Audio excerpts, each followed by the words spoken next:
Bonjour, bonsoir à tous. Je vous souhaite à tous une très bonne année du buffle, une bonne année chinoise du buffle.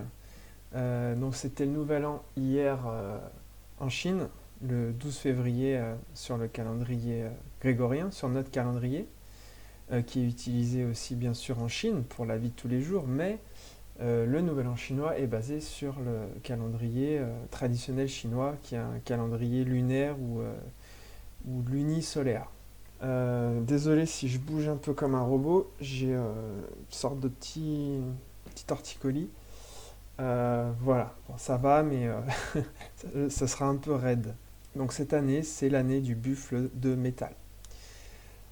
Hier, donc le 12 février, c'était le nouvel an chinois en Chine, mais également dans d'autres pays asiatiques. Donc au Vietnam, en Asie du Sud-Est en général, là où il y a des fortes communautés chinoises ou descendants de Chinois.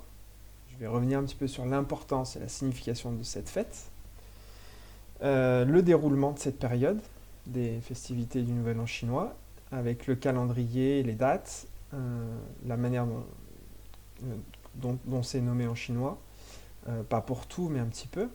Et puis le déroulement donc des festivités en elles-mêmes, en quoi elles consistent, des aspects culturels évidemment, et à la fin une petite surprise, un petit bonus. Voilà, c'est dit, c'est parti. Notre pays est de tradition catholique et Noël est la fête la plus importante en France. Et donc c'est le moment où on rentre chez soi, etc., dans sa famille, où on mange les meilleurs mets, etc., etc. Donc en fait, c'est un peu la même chose chez les Chinois, sauf que eux, bah, c'est pas lié, c'est pas la même histoire, c'est pas la même religion, mais voilà, sachez que le Nouvel An chinois, c'est la fête la plus importante pour eux. Donc on l'appelle aussi la fête du printemps, et elle marque le début du printemps, en fait, dans le calendrier agricole chinois, si je puis dire. Donc c'est quand? Alors en fait, c'est toujours entre le 21 janvier et le 19 février euh, du calendrier grégorien, du nôtre. Et cette année, c'est le 12 février. Donc pourquoi je dis c'est entre et pourquoi ça change chaque année? Donc on sait que c'est en janvier-février, mais on sait, à chaque année ça change. Et c'est calculé en fonction du cycle lunaire et ce genre de choses. On arrive à la veille du Nouvel An, donc au réveillon, qui s'appelle Chuxi en chinois, et qui correspond au 30e jour du dernier mois de l'année chinoise. Aïe aïe aïe, on se détend. Le but, c'est de rentrer chez soi, chez ses parents, dans son laotia, comme on dit, sa vieille maison, enfin sa véritable. Typiquement, le jeune qui vit en ville, eh ben, il va rentrer chez ses parents à la campagne, quoi.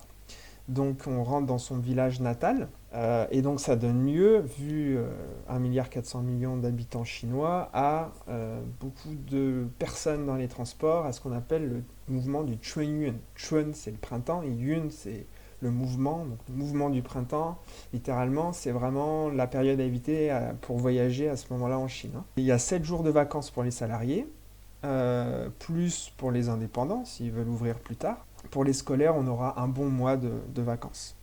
Alors c'est le moment où on va manger les meilleurs mets, copieux, avec beaucoup de viande, de poisson évidemment, tout ce qui est cher, tout ce qu'on ne peut pas se permettre toute l'année. On aura des spécialités locales, hein, chaque province, chaque même ville, etc.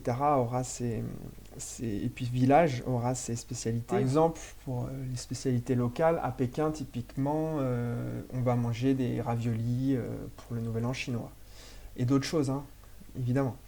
Alors, et on les fait maison. Il y a un programme qui est devenu très très populaire que tout le monde suit en fait ce soir-là dans les familles, qui s'appelle le Chuan Wan. Et c'est un programme, un spectacle diffusé par CCTV, la télévision centrale de Chine, dans lequel pardon, ce programme, on aura des sketchs, des chants, des danses, des démonstrations, etc. Cette année, il y a eu une apparition, la présence de Donnie Yen, James Dan, un très grand acteur de films d'arts martiaux. En tout cas, ça fait toujours plaisir. On voit en général des gens très populaires sur le moment en Chine ou des grandes stars, même internationales. Sophie Marceau était venue, était invitée au Chunwan il y a quelques années. On revient un petit peu à comment ça se passe dans la famille à ce moment-là. Donc c'est le soir, tout ça. Donc on va mettre des pétards et des feux d'artifice.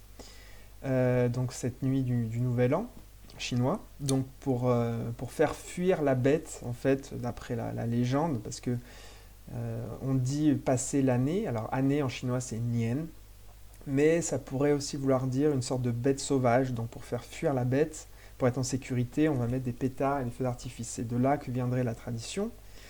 Et ça va durer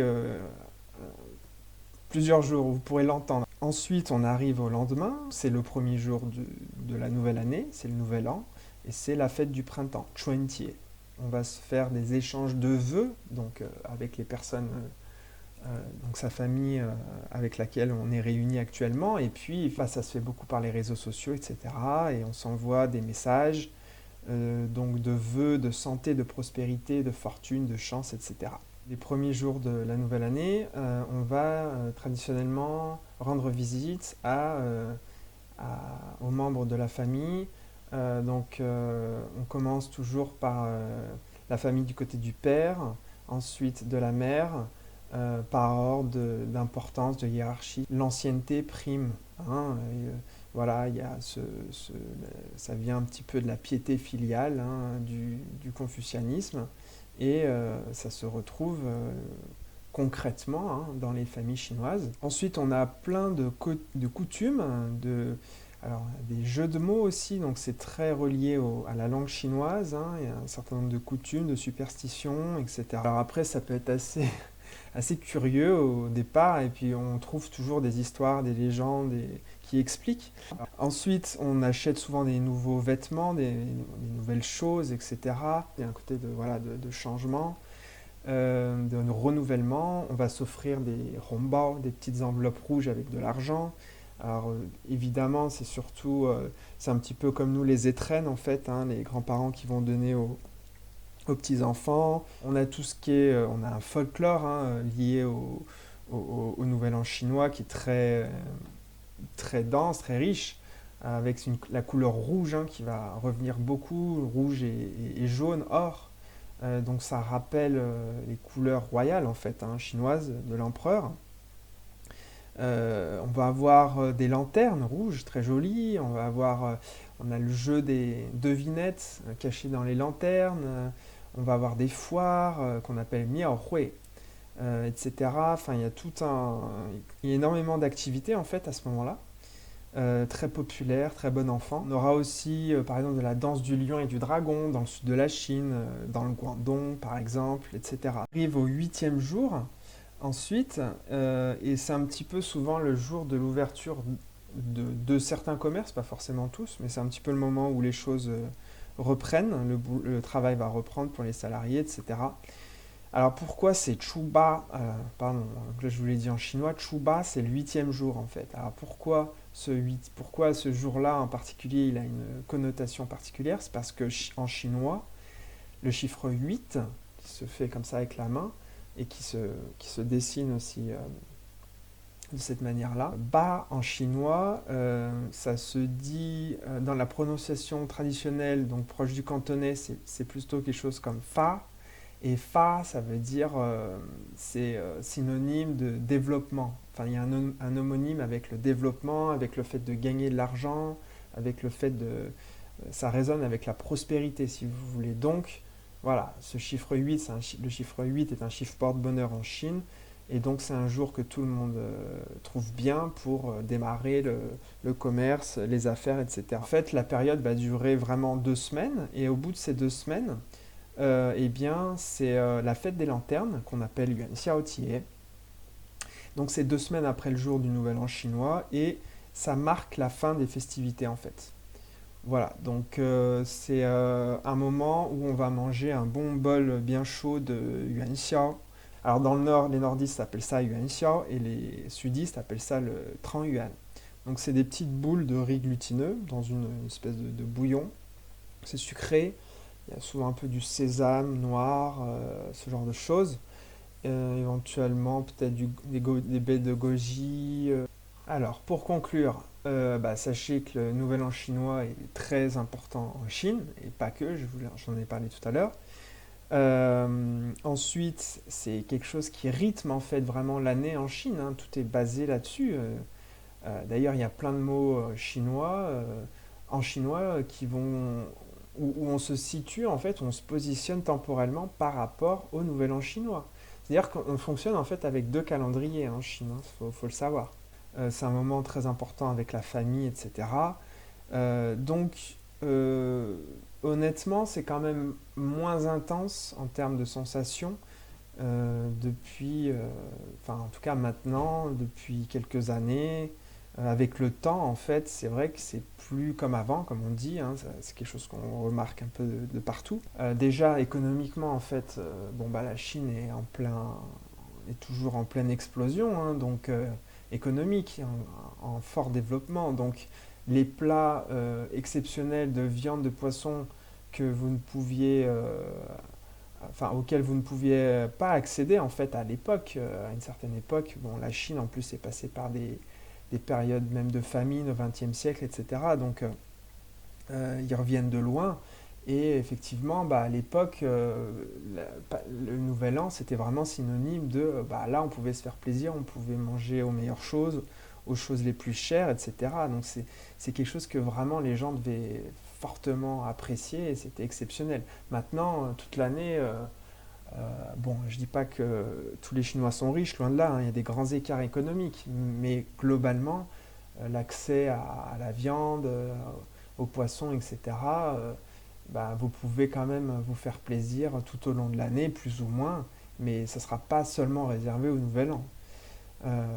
Voilà, en général. Après, effectivement, si vous allez dans des campagnes reculées, ensuite, on aura aussi tout ce qui est coutumes locales qui vont être moins présentes. C'est quand même une uniformisation. Tout ce qui est danse du lion et du dragon, au final, on peut en voir, mais pas tant que ça. Enfin, voilà, il y a des choses quand même, des traditions qui se perdent petit à petit, malheureusement. Donc, ça fait une sensation qui est moins présente, moins puissante, en fait. Mais malgré tout, ça reste très plaisant. Et si vous êtes en Chine ou même dans le monde, en fait, et que vous êtes invité par des Chinois à passer le réveillon du Nouvel An chinois, par exemple, vous allez vous régaler. Et vous allez vraiment passer un bon moment. Je vous avais parlé d'un petit bonus à la fin. Donc tout simplement, je vais vous apprendre à comment dire bonne année en chinois. Donc, comment souhaiter la bonne année? Donc, je vous l'avais dit au départ comme ça, c'est Xin Nian Kuai Le. Xin Nian Kuai Le. Donc, si je décompose, Xin c'est nouveau, Nian c'est année, donc nouvelle année, Xin Nian. Kuai Le. Kuai Le, ça veut dire content, joyeux. Voilà, donc Xin Nian Kuai Le. Donc, si je vous fais un petit peu les tons, ça fait Xin, c'est le premier ton, Xin, Nian, deuxième ton, Nian, deuxième ton, et Kuai Le, Kuai, quatrième ton, Le, quatrième ton. Donc, Xin, Nian, Kuai Le.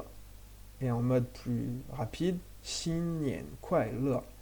Voilà, donc c'est bonne année. Donc, souvent, on met le poing et la paume sur le point, Xin, Nian, Kuai Le. Et voilà, c'est une structure très utile. Quoi, là, ça veut dire joyeux. Et avec ça, vous pouvez construire plein de vœux. Par exemple, bon anniversaire, c'est change quoi là. Donc c'est ce que vous voulez, quoi là. Voilà. Écoutez, je vais arrêter ici et je compte préparer une prochaine vidéo sur l'astrologie chinoise. Et là, je vous expliquerai cette histoire de buffle, puisque c'est l'année du buffle.